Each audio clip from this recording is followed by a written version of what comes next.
হে everyone, আমি রুদ্রাক্ষী। সবাই কেমন আছো? আশা করছি সবাই খুব ভালো আছো, সুস্থ আছো। আমিও ভালো আছি। গুড মর্নিং সবাইকে। সকাল সকাল আমার ব্লগে সবাইকে অনেক অনেক স্বাগত আর এতখানি ভালোবাসা। তো ঘুম থেকে উঠে একদম সকালবেলাতেই, মানে একদম সকাল না, এখন ওই 10:30 বাজে আর কি। আজকে যেহেতু সানডে, তো একটু দেরি করেই ঘুম থেকে উঠলাম। উঠার পর তো বর ঘরটা ঝাড় দিয়ে নিয়েছে, তারপরে দুজনে মিলে চলে গেছি বাজারে। আর রবিবার হলেই মনটা কেমন জানি বাজার বাজার করে, দুজনেরই ইচ্ছা হয় একসাথে যেতে। তো দুজনে মিলে হাঁটতে হাঁটতে গল্প করতে করতে চলে গেলাম। তারপরে চলে এসেছি মাংসর দোকানে। আজকে একটু চিকেন নেব, কারণ যেহেতু রবিবার, আর রবিবার হলেই না মাংস খেতে ইচ্ছা করে সবারই। আর কিছু বাজারও করেছি, তো করে বাড়ি চলে এসেছি। তো এখানে কিছু শিম নিয়েছি, ওলকপি, টমেটো, ক্যাপসিকাম আর শসা, যেহেতু প্রতিদিনই লাগে এগুলো, তাই জন্য। তারপরে মাংসটাকেও আমি ভালো করে ধুয়ে নিলাম। এখানে 500 মাংস আছে। তো তারপরে আমি চা বসিয়েছি, মাংসটা ধুয়ে ফুয়ে রেখে দিয়েছি, দিয়ে চা করলাম দুজনের মতন, ওর আর আমার। তো চাটা নিয়ে, আর বিস্কুটটা কৌটোতে ছিল না, তো ওকে বললাম তুমি বিস্কুটটা ঢালো, সেদিন যেটা এনেছিলাম। তো তারপরে খাওয়ার পর এবার মাংসর প্রিপারেশন করব। যেহেতু আমরা আলু দেবো না, সেজন্য পেঁয়াজ, টমেটো, ক্যাপসিকাম আর আদা রসুন সব কিছু দেবো এখানে। আদা রসুন আর টমেটোটাকে পেস্ট করে নিচ্ছি, আর তার মধ্যে আমি কিছু পেঁয়াজ কুচিও দিয়ে দিচ্ছি, তাহলে একটু ভালো লাগবে খেতে। আর আজকের মাংসটা সব কিছু আর কি মাখিয়ে মুখিয়ে করবো, কারণ ইন্ডাকশানের বাসন নেই, আর ইন্ডাকশানে করাটা খুব ঝকমারি ব্যাপার, সেই জন্য মানে একেবারে। তো এর জন্য দেখো পেঁয়াজ কুচি, ক্যাপসিকাম সব কিছু দিয়েছি, আর যেটা বাটলাম আদা রসুন টমেটো আর পেঁয়াজ, ওই বাটাটা দিয়েছি। তারপরে নুন, হলুদ, জিরের গুঁড়ো, ধনের গুঁড়ো আর লঙ্কার গুঁড়ো বেশ অনেকটা করে দিয়ে তারপরে এটাকে ভালো করে মারবো। হ্যাঁ, ওটার মধ্যে আমি তেজপাতাও দিয়েছি আর গোটা গরম মশলা দিয়ে দিয়েছিলাম একসাথে করে, দিয়ে ভালো করে মেখে নিয়ে তারপরে অনেকটা সর্ষের তেল দিয়ে দিয়েছিলাম। সর্ষের তেল দিয়ে তারপরে আবারও ভালো করে এটাকে মিশিয়ে নিচ্ছি, সর্ষের তেলটা যাতে সব জায়গায় মিশে যায়। তো এরকমভাবে মাখিয়ে নিয়ে অনেকক্ষণ রেখে দিয়েছিলাম, যাতে মাংসর মধ্যে অনেকটা মানে মিশে যায়। তারপর এই গামলাটার মধ্যে তেল দিয়ে, তেলের মধ্যে আমি সবটা দিয়ে এবার হালকা করে করে নাড়িয়ে নাড়িয়ে রান্নাটা করব। যেহেতু আমার কড়াই মানে আছে একটা ইন্ডাকশন কড়াই, তো ওটা আমার মানে কি বলবো, বরের মা একদম যা তা করে নষ্ট করে দিয়েছে, ওটাতে আর করা যাচ্ছে না। আর ফ্রাইং প্যানে তো এতটা মাংস হবে না, আমি পারছিলাম না, ওকে ডাকলাম, ও তারপরে সে কষিয়েছে। আর ওই কষানো টষানোগুলো বেশ ভালোই করতে পারে। আর ও কষাতে কষাতে দেখো তেলও বেরিয়ে গেছে। তো এবার এর মধ্যে গরম জল দিয়ে দেবো। তো এটা নামিয়ে আমি গরম জল করে নিয়েছি খানিকটা, যে বাটিটায় ম্যারিনেট করেছিলাম ওই বাটিটাতে অনেক মশলা লেগেছিলো, ওইটাতেই আমি গরম জল করে ঢেলে দিলাম। ঢেলে দিয়ে এবার ফোটাবো। তো জলটা আমি ঢেলে দেখলাম জলটা একটু কম আছে, কারণ মাংসগুলো তো সেদ্ধ হবে, সেই জন্য আর একটু বেশি করে জল দিয়ে জলটা দিলাম, দিয়ে এবার ভালো করে নাড়াচাড়া করে ফোটানোর জন্য রেখে দিয়েছি। তো ফুটতে ফুটতে যখন কমে আসবে তখনই নামাবো।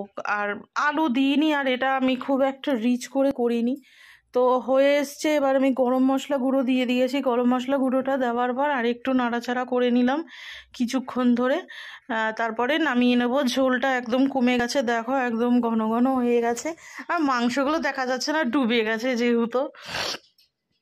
তো মাংসটা নামিয়ে আমি এদিকে ভাত বসিয়ে দিয়েছি। ভাত বসিয়ে আমি আবার জায়গাটা ভালো করে মুছে টুছে নিয়ে এদিকে বাসনগুলো মেজে নিচ্ছি। আজকে একটু বাসনটা বেশিই ছিল। তারপরে আজকে পাঁপড় ভাজবো, সেই জন্যই পাঁপড়টা বের করেছি।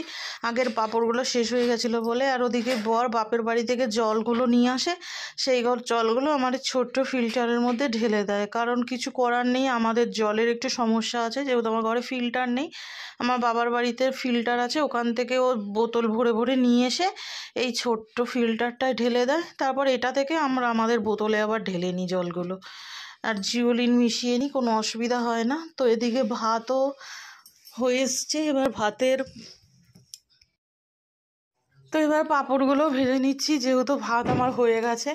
তো একটা একটা করে সব কটা পাঁপড় ভেজে নিয়েছি, আর পাঁপড় দিয়ে মাংস দিয়ে ভাত খেতে ভালো লাগে। তারপরে ও ঘরটা ভালো করে মুছে দিচ্ছে একদম ফিনাইল দিয়ে। রবিবারগুলোতে একটু ভালো করে না মুছলে হয় না। তারপরে বসেছিলাম, হঠাৎ করে দেখি মিনি এসে ডাকছে, আর বড় দেখতে পেলো মিনিকে, ব্যাস চলে গেলাম। মাংস রান্না করেছি, সেই মাংস নিয়ে আর ও খুব সুন্দর করে খেয়ে নিচ্ছে। আমাদের মিনি সব খায়, কোনো কিছু বাদ বিচার নেই, বেগুন থেকে শুরু করে পেঁয়াজকলি সব খায়, পায়েসও খায়। তো একদিন মিনিকে নিয়ে আলাদা ব্লগ বানাবো, শুধু মিনির ব্যাপারে বলবো। তারপর আমি স্নান করে আসলাম, এসে চুল পুল আছড়ে সিঁদুর পরে নিলাম। বড় স্নান করে চলে এসেছে, ও এসে পুজো করে নিচ্ছে। তোর পুজো করা হয়ে গেছে, এবার আমি রান্নাটা ঘরে নিয়ে চলে এলাম খাবার জন্য। তো এই যে এখানে ওকে দিয়ে দিয়েছি মাংসের ঝোল, আর আমিও নিয়েছি মাংসের ঝোল, ভাত আর পাঁপড় ভাজা আর শশা নিয়েছিলাম, ওকে দিয়েছি আর আমি। তারপরে খাওয়া দাওয়া হয়ে বাসন টাসন মাজা হয়ে গেছে, এবার দুজনে শুয়ে শুয়ে ভাবছি একটা সিনেমা দেখবো, কি দেখা যায় দেখি ওর ফোনে। তো আমরা ছুটির দিনে এইভাবেই সময় কাটাই। শীতকাল কোথাও ঘুরতে এখন যাওয়া হয় না যেহেতু। তারপরে ঘর অন্ধকার করে সিনেমা দেখা হয়ে গেছে। সন্ধ্যেবেলা ঘুম থেকে উঠে ও এবার সন্ধ্যাবাতিটা দিয়ে দিচ্ছে। সন্ধ্যাবাতিটা দিয়ে দেওয়ার পর তারপরে চা করলাম আদা দিয়ে, গোলমরিচের গুঁড়ো দিয়ে, দুজনকার জন্য আর আমি। তারপরে গল্প করতে করতে আমরা দুজনে মিলে চা খেয়ে নিলাম। চাটাও খাওয়া হয়ে গেল বিস্কুট দিয়ে। তো বিস্কুট বেশি খাইনি আজকে, ও 3টে মতন খেয়েছে, আমিও তাই। তারপরে আবার চুলটা বেঁধে নিলাম, চুলটা অনেকক্ষণ ভিজে ছিল সেই জন্য। তারপর এদিকে ময়দা নিয়ে চলে এসেছি, পরোটা বানাবো ভেবেছিলাম, সেই হিসাবেই ময়দাটা এনেছিলাম। ময়দাটা মেখে তারপরে মাংসটাকে ভালো করে গরম করে নিচ্ছি।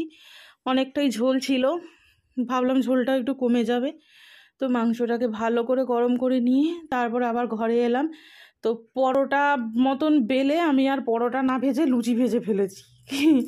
আসলে প্রথমে ভেবেছিলাম পরোটাই করব, কিন্তু তারপরে মনে হলো যে দূর, পরোটা আর করবো না, লুচিই করিনি। অনেক দিন লুচিও খাওয়া হয় না, যদিও মাংসটা দিয়ে বেশ ভালোই লাগছিল খেতে, আর নরমও হয়েছিল। আর দেখো কেরম ফুলকো লুচির মতো ফুলে উঠছে। তো এরকম পরোটার মানে পরোটার মতো দেখতে লুচি আগে কখনো যদি তোমরা খেয়ে থাকো তাহলে অবশ্যই জানিও। তো আমার ভিডিওটা যদি তোমাদের ভালো লেগে থাকে তাহলে লাইক কমেন্ট শেয়ার করে দিও, সাবস্ক্রাইব করে দিও। আজকের ভিডিওটা এইটুকুই করছি, পাশে থাকা বেল আইকনটি প্রেস করে দিও নোটিফিকেশন পাওয়ার জন্য। আর যারা ফেসবুক থেকে দেখছো তারা ফেসবুকটা ফলো করে দিও। ধন্যবাদ।